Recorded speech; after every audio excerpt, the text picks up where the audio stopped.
Bonjour les amis, c'est Christian. Bienvenue sur Salaire Affranchi. Maintenant, je vais vous expliquer comment trouver les opportunités, n'est-ce pas? Euh, j'ai discuté avec un ami hier. C'est un ami, il est aussi au Cameroun.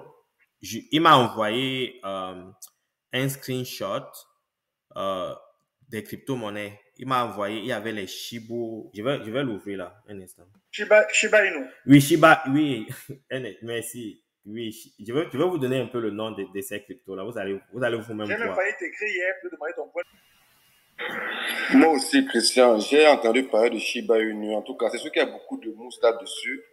Mais en tout cas, c'est bon d'avoir ton point de vue. Oui, c'est juste mon point de vue. Il m'a envoyé, voici la liste que j'ai reçue. Baby Dodge, Mini Football, Keiken Shiba, Inu Token, Hungarian Visla Inu, Little Rabbit, Little Ugly Dog. OK, ça, c'est ce qu'on appelle les meme coins. Ça veut dire que ça, c'est que les meme coins. Par exemple, vous allez voir Shiba Inu ici, n'est-ce pas? Shiba est dans la liste, c'est 18. C'est dans la capitalisation de la crypto, c'est le numéro 18. Et c'est 12 000 milliards de dollars. Ça n'a aucune fonctionnalité. Ça veut dire que ça ne sert absolument à rien. C'est juste quelque chose que les gens pâment.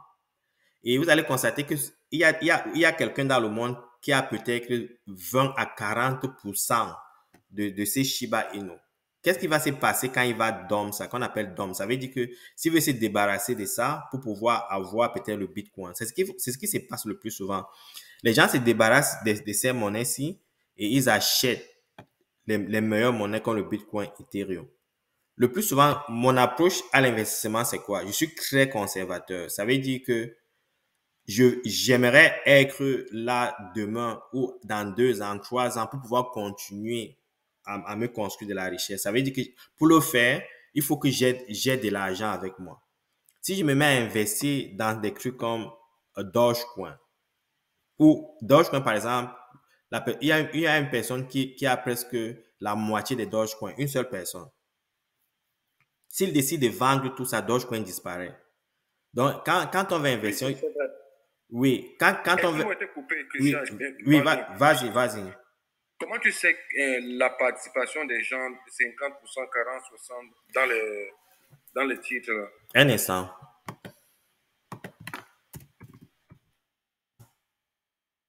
Je vais voir si je peux trouver ça ici. Je sais qu'il y a une analyse. Il y a quelqu'un avec plus.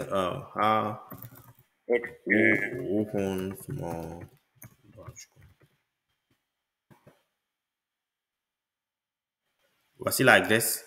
Voici l'adresse de la personne qui a plus de Dogecoin. OK. Cette personne a 36 milliards de Dogecoin. Donc, il a 28% de tous les Dogecoins. Et pour le savoir, c'est facile. Il faut seulement aller dans le Doge. Attends, je sais pas, je n'ai jamais fait. C'est pour ça que le Bitcoin, c'est transparent. C'est transparent. Un instant. OK. Dogecoin parle à $1, ça parle à $3, mais ce qui est sûr, c'est que la probabilité que Dogecoin rentre à 1 cent est beaucoup plus élevée qu'autre chose. Ça, c'est la blockchain. Tout est transparent. Tu ne peux pas cacher l'information. C'est pour ça que c'est fantastique. OK? Regardons, on va regarder ici. Voici le wallet de la personne, non? On va regarder. On va regarder son Explorer. Ce gars, c'est transparent. Cette adresse-ci a 36 711 000 Dogecoin. Ça, c'est une seule personne. Et au total, il avait 55 000. Il a déjà dépensé, il a vendu ça. Imagine s'il se lève un matin, il vend tout ça. Ça, c'est 8. À lui seul, hein. La captation de Dogecoin, c'est quoi? Allons regarder la capitalisation. Parce que merci, vraiment, c'est une très bonne question. Alors, regardez, la capitalisation de Dogecoin, c'est 31 milliards de dollars. OK? Bon, maintenant, regardons. À lui seul, il a 8 milliards sur 31 milliards. S'il vient vendre tout ça, qu'est-ce que tu penses que le marché va aller? Voilà. C'est ce que j'essaie d'expliquer là. Donc, tout est transparent, ça se voit. je peux, même sur l'adresse du Bitcoin, tu peux savoir qui a plus de Bitcoin que qui. Tu vois ce que je veux dire? C'est transparent, l'information est transparente. Même sur Ethereum, tu vas sur Ethereum Explorer, et tu verras ça. Un instant, je vais te montrer. Ethereum, pour savoir qui a plus d'Ethereum, c'est simple. On va sur Ethereum, on va sur ce qu'on appelle Explorer, Ethereum Explorer.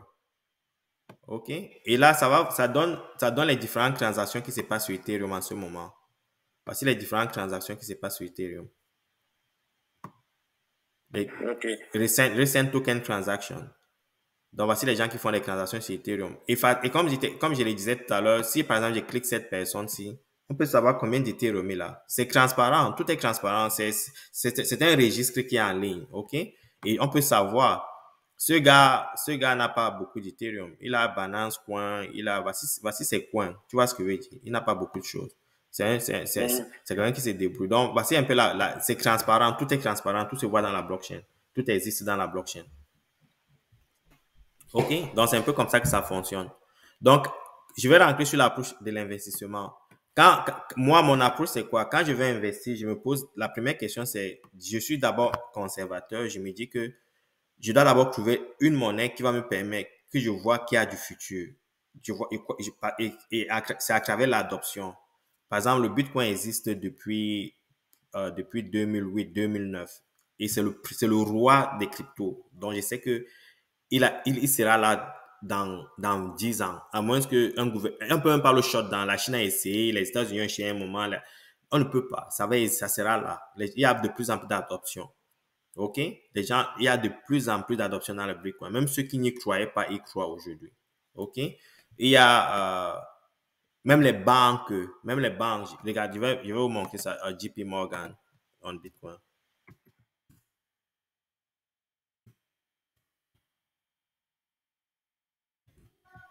JP Morgan, CEO.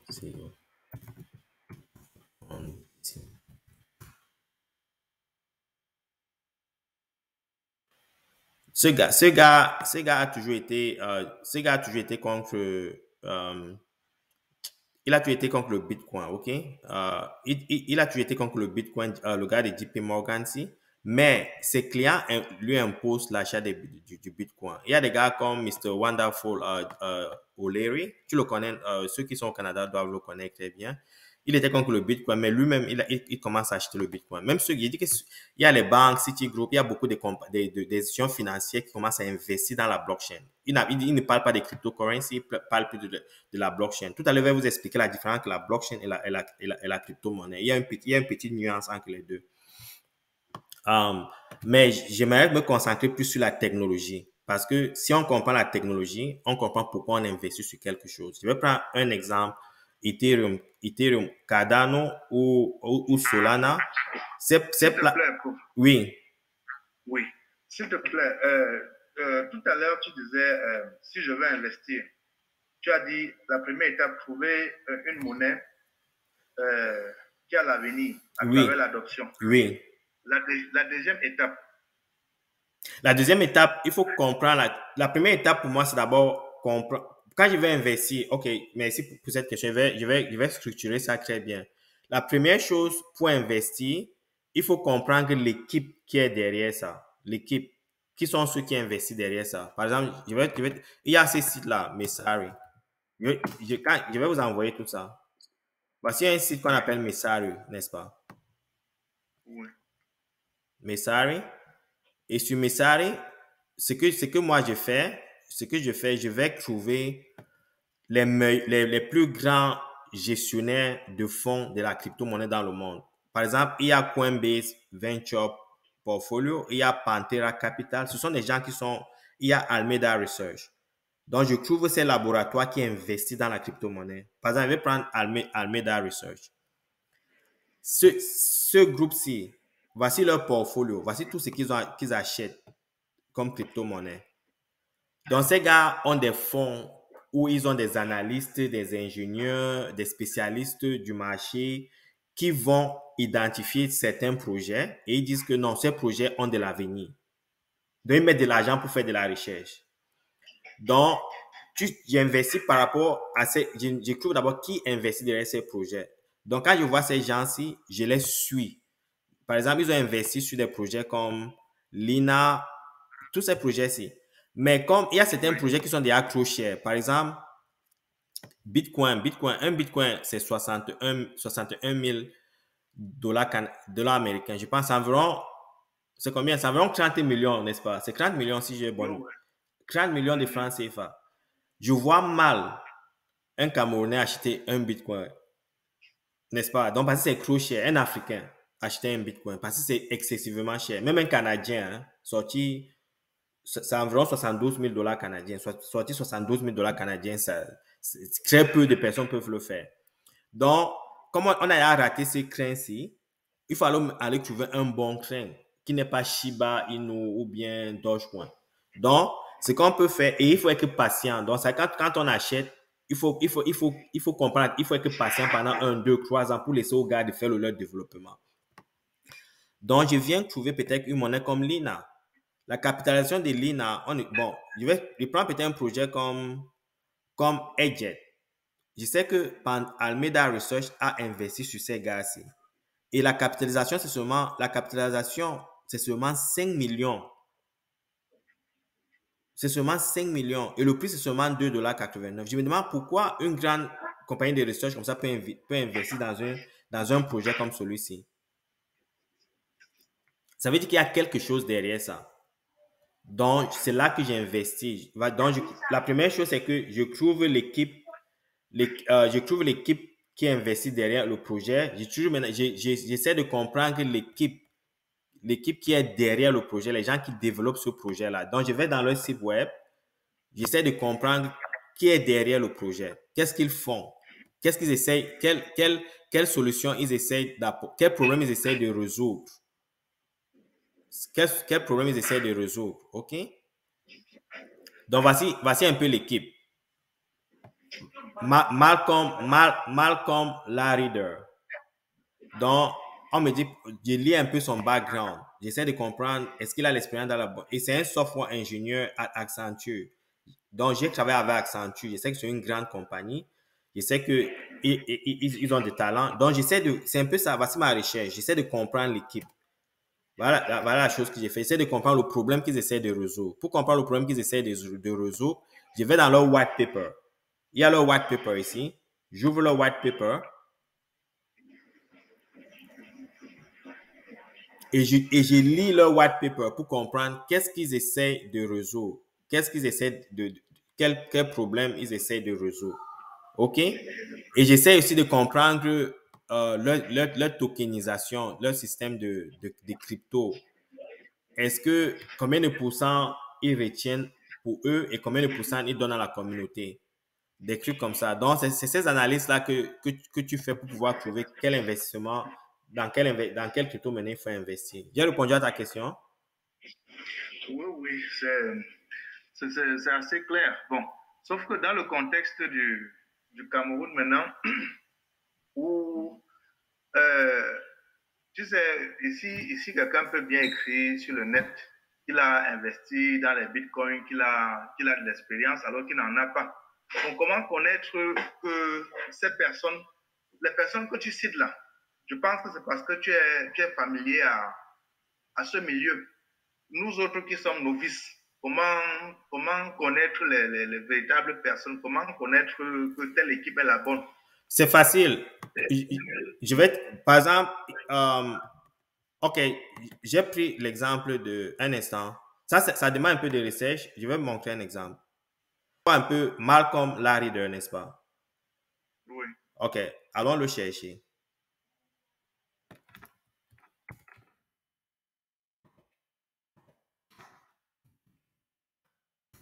Tout professionnel aujourd'hui doit être sur LinkedIn.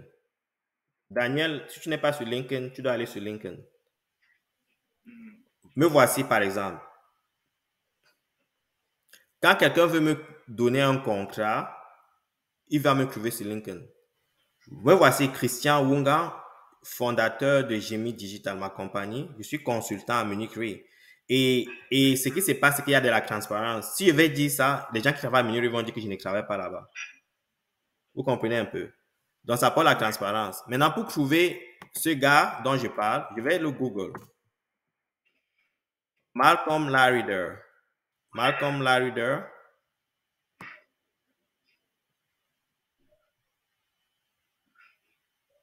Oui, c'est lui. Voici Malcolm Larider. Il existe, n'est-ce pas? Maintenant, on va aller le chercher.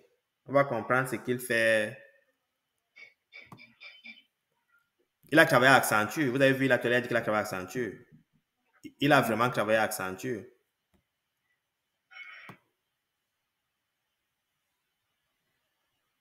Bon, excuse-moi un peu. Toi, tu connais qu'il a travaillé à Accenture, n'est-ce pas? Oui. Si aujourd'hui je dis que j'ai travaillé à, je sais pas, j'ai travaillé à, prenons pour le cas, peut-être, j'ai travaillé à Mercedes. Oui. Qu'est-ce qui prouve que j'y ai vraiment travaillé? Si, par exemple, je vais te chercher, par exemple, Ernest Nego. Oui.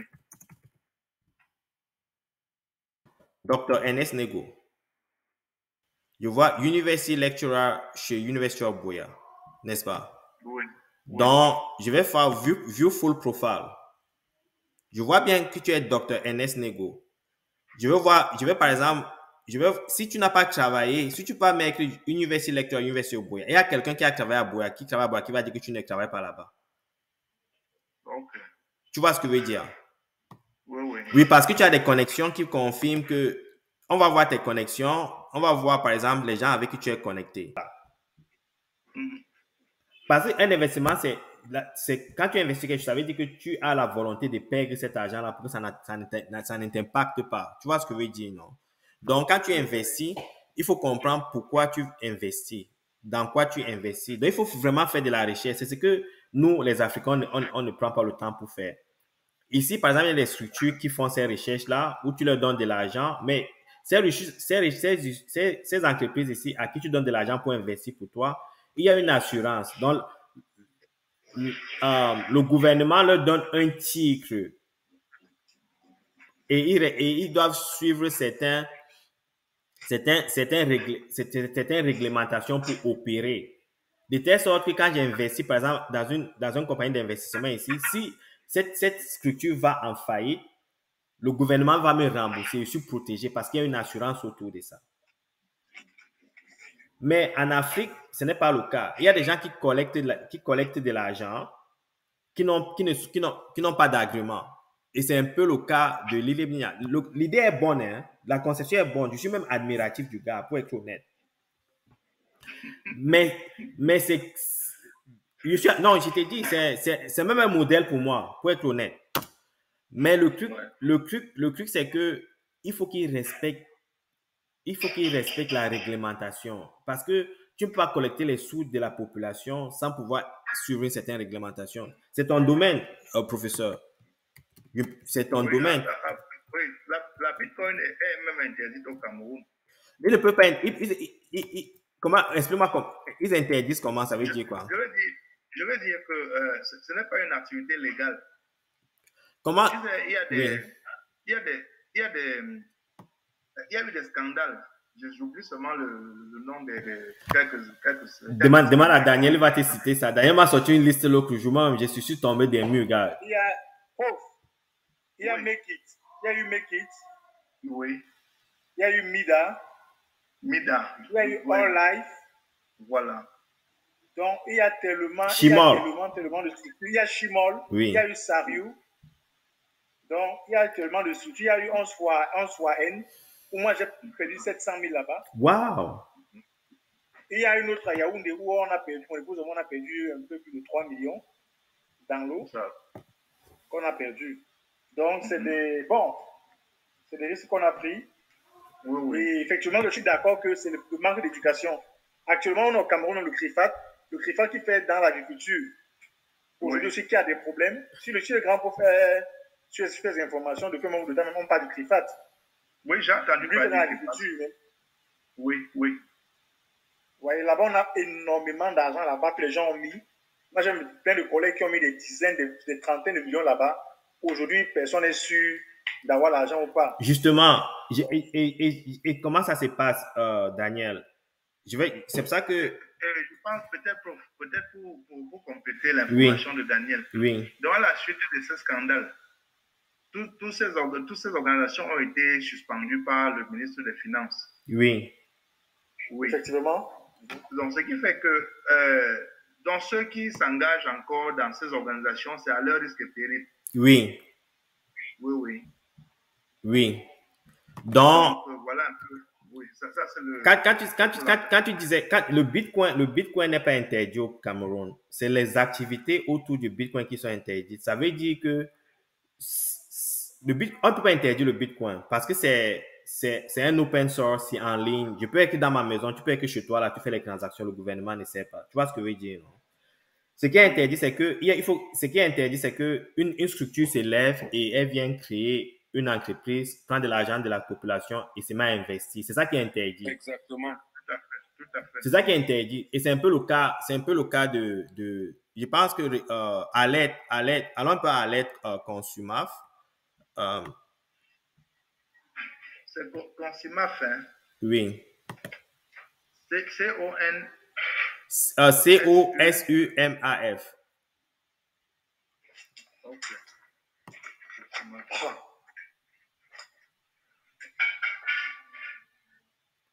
En tout cas, il y a le lien, donc c'est à vous maintenant d'aller regarder. Il y a beaucoup de ce que Jean Kennedy dit, c'est que pour opérer comme une institution financière, la première des choses, c'est que il faut avoir l'agrément de l'État. Il faut que le bureau soit constitué d'un PCA. Par exemple, au cas où, par exemple, le leader, le promoteur n'est pas là, il faut qu'il y ait une structure qui puisse remplacer le promoteur pour que les gens ne perdent pas leur argent. Il faut des l'audit, il faut de la transparence, il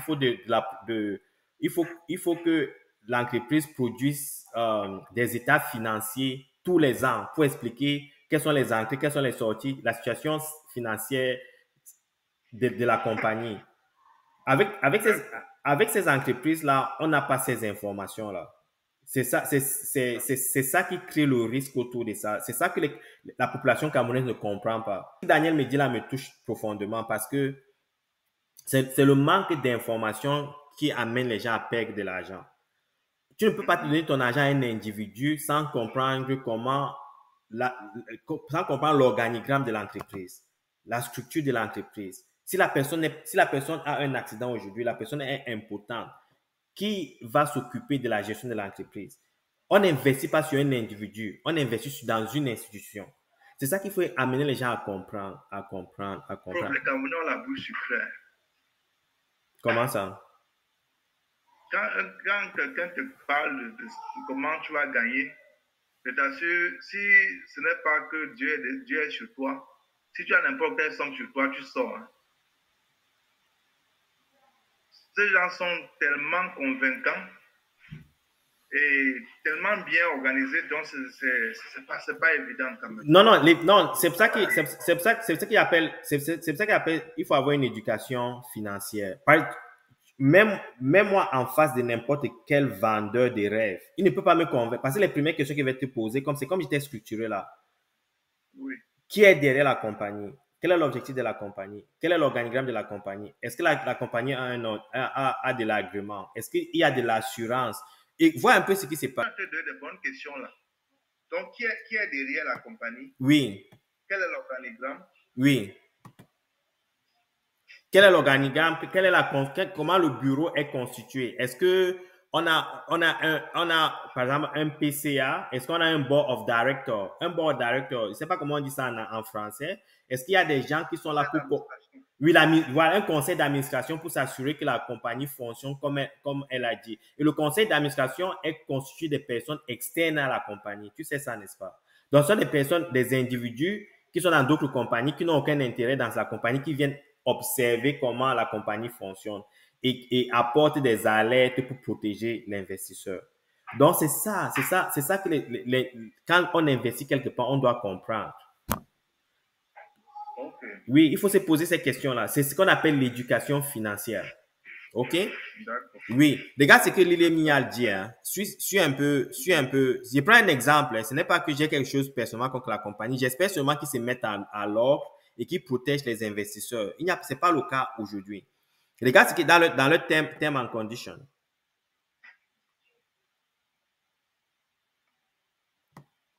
Regarde un peu dans le term and condition. Ce qui m'a beaucoup plu dans le term and condition, c'est ça. Article 9. Exonération totale du vendeur. Ça veut dire que il dit qu'en cas de force majeure, c'est-à-dire en cas de survenue des risques résultant des circonstances imprévues et de tout autre phénomène exorbitant du vendeur frais, négligence ou imprudence, le vendeur est totalement exonéré de tout remboursement à l'acheteur. Les gens vont cliquer, hein, ils acceptent, ils checkent ça. Ça veut dire que du moment où tu cliques ça, tu donnes, on ne peut même pas suivre ces gars. Si l'illégal tombe, il est exonéré, il est libre. J'ai discuté avec certaines personnes, ils disaient que non, ils ont des avions, ils sont régularisés au Ghana, ils ont rencontré les autorités au Ghana. J'ai fait la recherche au Ghana, ils ne sont pas enregistrés au Ghana comme une institution financière. Ça va. Ils ne sont enregistrés nulle part. Regarde un peu, même en Afrique de l'Ouest. Temps de faire toutes ces recherches là parce que je dois avancer dans le temps. Ce que je veux dire, c'est que quand on veut investir dans quelque chose, il faut faire de la recherche approfondie. OK? Il faut comprendre sur quoi on investit. C'est important. Il faut comprendre comment l'organisation fonctionne. Maintenant, au niveau de la crypto-monnaie, c'est un peu différent parce que ce ne sont pas des entreprises, comment dire, conventionnelles. Donc, il y a des hommes autour de ça. Donc, il faut comprendre l'équipe qui crée la monnaie, le problème qu'ils essaient de résoudre, comprendre les venture capitalistes qui sont derrière tout ça, comprendre la tokenisation, la tokenomique de ce projet et tout, avant d'investir. Et suivre certains YouTubeurs qui sont spécialisés dans le domaine. OK? Et c'est pour ça que j'ai créé mon groupe WhatsApp pour éduquer. Parce que moi, j'ai investi dans ça depuis presque 6 ans. J'ai acheté Ethereum à $10. Ethereum se vend presque à $4,000. J'ai acheté le Bitcoin à $400. Le Bitcoin se vend à $60,000 par exemple. Donc, j'ai fait beaucoup de recherches. Et même si le Bitcoin descend aujourd'hui à $1,000, je ne vends pas mes Bitcoins. Parce que je sais que le Bitcoin ira à $1 million. Parce que je comprends ce qu'il y a derrière ça. Je comprends l'idée. Et je suis prêt à perdre tout ce que j'ai gagné. Parce que c'est un système que je veux, parce que je supporte le système. Je veux que le système réussisse. Je veux que ce système change le monde. Ça, c'est ma contribution. OK? Donc, c'est un peu ça. Il faut avoir la conviction dans ce qu'on investit. Mais pour avoir cette conviction-là, il faut comprendre tous les rouages qu'il y a autour de ce dont on investit. J'ai répondu à ta question, Inès? Oui, c'est tellement bien élaboré. Voilà. La première étape même, c'est comprendre l'équipe derrière le projet. Oui. En deuxième étape, comprendre l'équipe derrière le projet, comprendre le problème que le projet essaie de résoudre. Est-ce que l'idée est unique? Est-ce qu'il n'y a pas déjà des projets qui existent qui fixent déjà ce problème-là? Il faut que ça soit original. Oui. Et maintenant, il faut comprendre, est-ce qu'ils ont les moyens pour pouvoir atteindre ces objectifs-là? Est-ce qu'ils ont de l'adhérence? Est-ce qu'il y a des gens qui supportent la même idée? Donc, c'est transparent dans la blockchain. Tu verras les gens on peut le détecter à partir de Telegram, leur site Telegram, leur site Instagram, pour savoir est-ce que les gens suivent la même idée. Ou bien sur Twitter. Donc, ça demande beaucoup de recherches. Hein. Je suis devenu si occupé que je suis en train d'ouvrir un bureau à Douala où j'ai recruté 3 jeunes qui vont m'aider à faire de la recherche. Seulement de la recherche. Parce qu'il y a beaucoup d'informations qu'il faut gérer que je ne parviens plus à gérer. Donc, seulement pour faire la recherche, comprendre ces équipes-là, ce qu'ils font, pourquoi ils font ça, et suivre. Et maintenant, il faut les suivre tout le temps. Parce que s'il y a peut-être une mauvaise information qui sort, je vends rapidement et je sors du système. Vous comprenez? Par exemple, j'ai discuté avec quelqu'un qui m'a dit qu'il a de l'argent sur l'île Mignal. Il a dit, est-ce que tu peux sortir ton argent? Il a dit non. Il ne peut attendre qu'une certaine période de temps pour sortir de l'argent. Avec la blockchain, s'il y a un problème, je peux sortir mon argent immédiatement. Je vends et je sors mon... Je peux vendre à perte, mais j'ai accès à mon... Parce que je gère ma clé, je gère mon accès dans le compte et j'ai accès à ça. C'est instantané. Je n'ai pas besoin d'attendre 1 an, 2 ans. Donc, j'ai le temps de me sauver, de prendre quelque chose avant qu'il y ait un problème. Donc, c'est ça la différence entre la blockchain et cette structure comme Shimor, ce que Daniel expliquait tout à l'heure, les MIDA et tout ça. La meilleure façon d'investir, c'est d'abord d'investir sur soi-même, s'éduquer.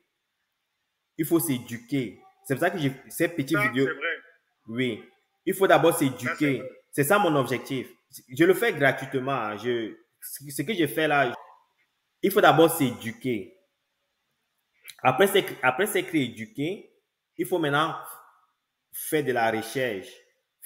Il faut s'éduquer, se former, faire de la recherche, comprendre pourquoi on investit dans un projet.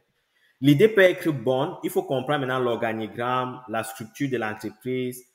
Tu m'as parlé de cette entreprise tout à l'heure qui fait dans l'agriculture, Daniel. C'était encore quoi? Le CRIFAT. Oui, CRIFAT, par exemple. L'idée est bonne.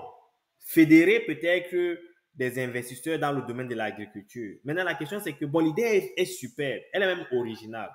Maintenant, il y a qui derrière ça? Il faut faire la recherche sur le promoteur, la recherche sur son board of director pour savoir le conseil d'administration, qui est dans le conseil d'administration. Si, par exemple, on vient me dire que le président directeur, le créateur d'Afriland, M. Kémonier, est dans le conseil d'administration, je vais investir mon argent là-bas. Je n'hésiterai pas. Parce que c'est c'est une référence. Il a déjà une entreprise qui performe très bien. Ce sont des gens comme ça qu'on appelle dans le conseil d'administration. Si on me dit par exemple que le ministre des Finances est dans le conseil d'administration, parce que lui n'a aucun intérêt financier là-dedans, il vient seulement observer, s'assurer que tout marche bien. Je peux mettre mon argent dedans dans ce genre d'investissement. Mais s'il n'y a pas de conseil d'administration, on compte sur une personne. Imaginons qu'il doit la Bafoussam, il fait un accident, il n'est plus là. Comment j'ai accès à mon argent? On doit se poser ces questions-là. Il faut éduquer la population. Il faut que les gens s'éduquent. Il faut que les gens s'informent. OK? Bon, maintenant, je vais passer au niveau de l'investissement dans la crypto-monnaie. Comme je vous ai dit, il ne faut pas suivre les mémé coins, les Shiba, les Shibu, les Doge, tous ces trucs-là. Je vais trouver, j'espère que je peux trouver ça. Un instant.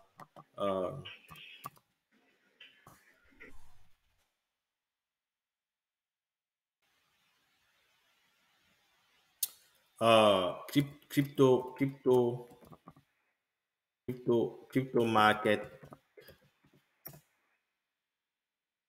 capitalization capi.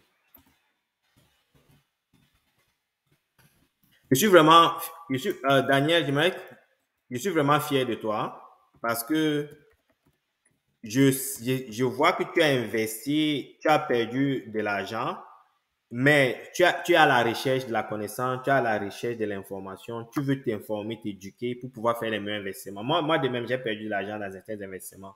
Pas parce qu'on m'a frappé, parce que j'ai fait les mauvais choix de projet, donc j'ai perdu de l'argent. Mais tu es sur le bon chemin, mon frère, et je te félicite vraiment pour ça. Voilà. Merci beaucoup, merci.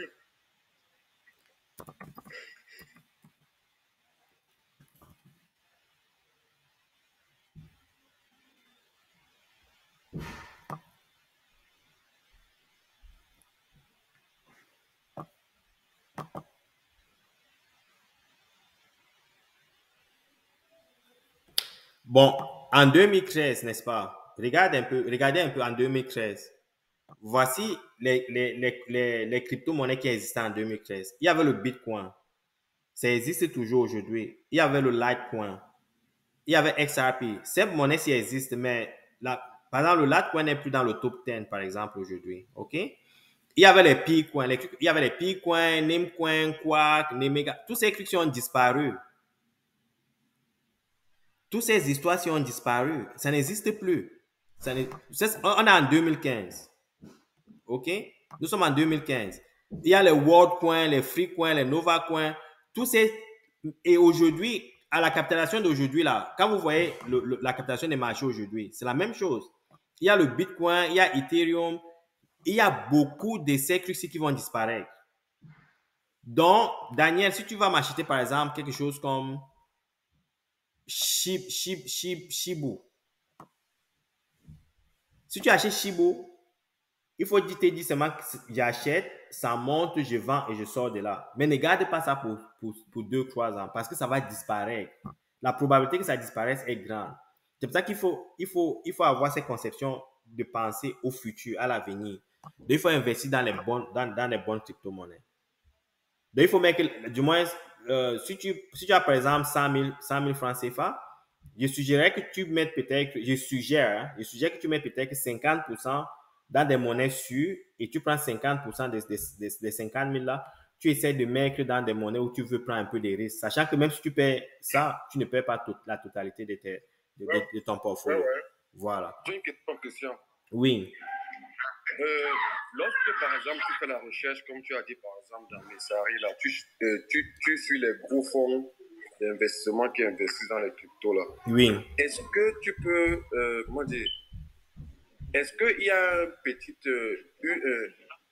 est-ce qu'il y a une méthode pour savoir que, bon, si par exemple j'entre dans une crypto, je vois que le détenteur principal a 30% ou 50%, quels sont les signaux d'achat, par exemple? Est-ce qu'il faut que la personne qui détient la crypto ait peut-être 20% ou 60% de tokens, des trucs comme ça? Non, ok, parce qu'il faut comprendre une chose. L'objectif de la blockchain, c'est quoi? Je crois que ça accroît les 3 caractères d'une bonne plateforme, c'est quoi? Il faut que ça soit décentralisé. Décentralisé, ça veut dire qu'il ne faut pas qu'il y ait une personne qui ait beaucoup de ces tokens-là. Il faut vraiment que ça soit diversifié à travers le monde pour qu'une personne ne contrôle pas la monnaie. Ok. Parce que si une personne contrôle la monnaie, il peut détruire le marché s'il veut, quand il veut. Exactement, il peut la faire bouger. Voilà, c'est un peu ça. Il faut que ça soit décentralisé. Donc, ça, c'est la première des choses. Il faut que ça soit scalable. Scalable, ça veut dire que il faut que, par exemple, si c'est une plateforme, un protocole, il faut que ça soit facile de développer sur ça. Il faut que les transactions soient rapides et tout. Ok. Oui. Et il y a aussi, je crois qu'il y a aussi, il faut que ça soit interoperable. Ça veut dire qu'il faut que ça puisse communiquer avec d'autres chaînes facilement. Ça, c'est les caractéristiques d'une bonne plateforme. Donc, quand tu fais cette analyse-là, il faut toucher tous ces points-là. Okay. Oui. Donc, je sais qu'il y a beaucoup d'informations. C'est avec le temps. Plus tu vas lire, plus tu vas faire des recherches, plus ça va se former. Du moins, le concept va se former dans ton esprit, quoi. Oui. Okay. Oui. Merci vraiment pour ces questions-là. Ce sont des très bonnes questions. Maintenant, je vais aller sur... voici. Donc, je voulais juste te montrer ça. Comment dire? Pat, juste pour que tu comprennes que tu vois les coins qui existaient. Est-ce que tu as encore entendu parler des meme coins, des bad coins, des Argentum, tout ça? Ils sont tous morts. Ok. Oui. Et ça sera le cas aujourd'hui. Dans 3 ans, quand tu vas venir, certains les Shiba Inu aussi vont disparaître. Parce que je ne vois pas l'utilité du token. Maintenant, allons en 2017. Je vais aller jusqu'en 2017. Historical snapshot 2000.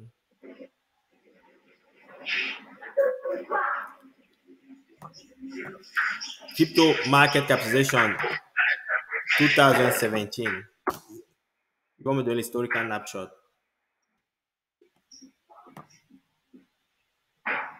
Crypto market historical snapshot.